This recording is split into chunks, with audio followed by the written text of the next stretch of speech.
اللہ علیہ وسلم نے فرمایا علی کے چہرے کو دیکھنا عبادت. یا اللہ جڑا بولے علی پاک دی زیارت ہوئے ذرا پیار نال ذرا اور محبت نال. فرمایا علی کے چہرے کو دیکھنا عبادت, علی کی طرف دیکھنا عبادت. یا رسول اللہ صدیق اکبر نے علی کا چہرہ دیکھا, عبادت اللہ کی. یا رسول اللہ حضرت عمر نے علی کا چہرہ دیکھا, عبادت اللہ کی. جناب عثمان نے علی کا چہرہ دیکھا, عبادت اللہ کی. جناب عباس نے علی کا چہرہ دیکھا, عبادت اللہ کی. جناب ابو ہریرہ نے علی کا چہرہ دیکھا, عبادت اللہ کی. یا رسول اللہ 14 صدیاں گزرنے کے بعد یہ جو مسکین بیٹھے ہیں میرے سمیت سارے مسجد غوثیہ کے اندر ہمارے لیے کیا ارشاد ہے؟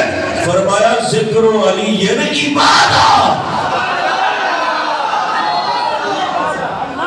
فرمایا وہ چہرہ دیکھ کے عبادت کرتے تھے, تم علی علی کر کے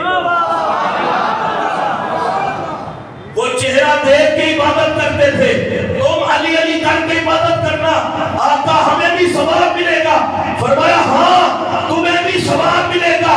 اور دیکھ کے ثواب اللہ کی بارگاہ سے لیتے تھے. تم علی کا ذکر کر کے ثواب لینا. جو صحابہ دیکھتے تھے وہ بھی ثواب کے مستحق تھے, اور جو دیکھ نہیں سکتے صرف علی علی کرتے ہیں اللہ انہیں بھی پھر ثواب عطا فرماتا ہے. میرے پاک نبی صلی اللہ علیہ وسلم نے اعلان فرمایا علی کو دیکھنا, علی کو دیکھنا. ایک اور بات سن لیں, مولا علی کے بارے میں آتا ہے جتنی آسمانی کتابیں ہیں ان سب کا علم قرآن میں. ہولے ہولی سبحان اللہ کو کوئی سونی نہ نبی بات. جتنی آسمانی کتابیں ہیں ان سب کا علم قرآن میں, اور قرآن سارے کا علم سورہ فاتحہ میں, اور سورہ فاتحہ کا سارا علم بسم اللہ شریف میں, اور بسم اللہ کا سارا علم بسم اللہ کی با میں. اگلی گل سنو, بسم اللہ کی با کا سارا علم, با کے نیچے جو نقطہ ہے اس میں علی کی عظمت کو کون تولے گا؟ مولا علی فرماتے ہیں انا نقطہ البا.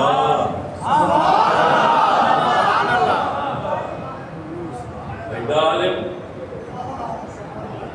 کسی نے تکیہ ہے ڈالم کدی؟ اور حضور کیا فرماتے ہیں انا مدینۃ العلم وعلیم بابھا. مولا علی فرماتے ہیں انا نقطۃ البا. میں اگر اس کو کھول کے بیان کر دوں تاکہ مزہ آ جائے, اور میں نے بھی مزہ لینا ہے. اس کا مطلب یہ ہے جتنی آسمانی کتابیں ہیں مولا علی جانتے ہیں. اسرائیلی پیار رکھو سبحان اللہ. تورات میں جو کچھ ہے مولا علی جانتے ہیں. پیار کہہ چھوٹو سبحان اللہ. جو کچھ تورات میں ہے مولا علی جانتے ہیں, انجیل میں جو کچھ ہے مولا علی جانتے ہیں, زبور میں جو کچھ ہے مولا علی جانتے